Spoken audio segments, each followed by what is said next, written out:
Hey there, nature lovers. It is Jackie from Eco Endeavor. It is the first week of June and I am in my forest garden, and there are many tasks that we need to be doing in June. So I'm going to share with you my top 6 things that I think everybody should be doing in June if you have a food forest slash annual gardens that are all kind of mixed together, which is what I have here. So let's get started. The very first thing you need to be doing is to start harvesting your herbs and drying them. If you have a dehydrator, or even if you don't have a dehydrator, now is the time to be cutting all of your herbs and getting them ready to stock up your medicine cabinet, to stock up your spice jars. This is the prime time to be harvesting your oregano, your lovage, your thyme, rosemary, any of your overwintering perennial herbs that have grown and have all that new fresh herb right now, lemon balm, mint, all of that is just in its prime where it's nice and young and fresh, and you want to harvest those in that state before they start flowering and they get a little bit older and they're not as strong. You also want your medicinal herbs, so your yarrow, comfrey, anything that is starting to flower that you would like to have in your medicinal arsenal. For me, that is mainly yarrow, lemon balm, and comfrey right now. And then later on, I'll be adding some more things in there, such as my calendula. My calendula has not flowered yet, so that is not happening yet. And same with my red clover. I didn't plant any red clover yet, but if you've got red clover, now is the time to be harvesting that as well. The second thing we need to be doing is chop and drop. So my comfrey here is getting really big. It is actually shading out my zucchini here. So it is time to chop this back and drop it and let these nutrients feed this soil. I'm going to leave some for the pollinators. I've taken some leaves and dried them to stock up to make some salves for later. And all of my clover here too, I can start chopping it down around my fruit tree and laying it down as a mulch. So that is task number 2, is to chop and drop. Task number 3 is to plant out the rest of your starts. These are the starts that I've had in my cold frame, and it is time to plant these babies out.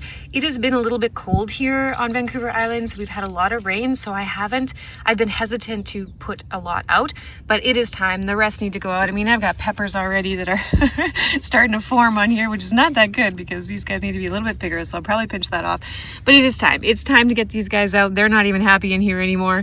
It's also time to start planting some more of your warm loving, like this is bush beans time. The beans can be going out. You can be using some extra, filling in some spots where your wildflowers never came up. Time to plant squashes.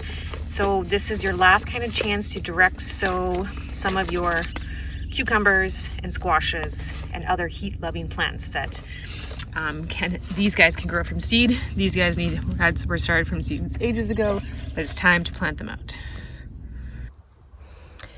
Task number 4 for June is to get your compost going again.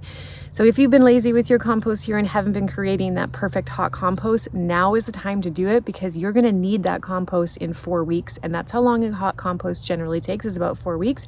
So we're going to speed this up, get it going. So in 4 weeks, I have fresh compost. So I'll be able to add this nutritious compost to all of my hungry plants in July and August when they are ready for extra food.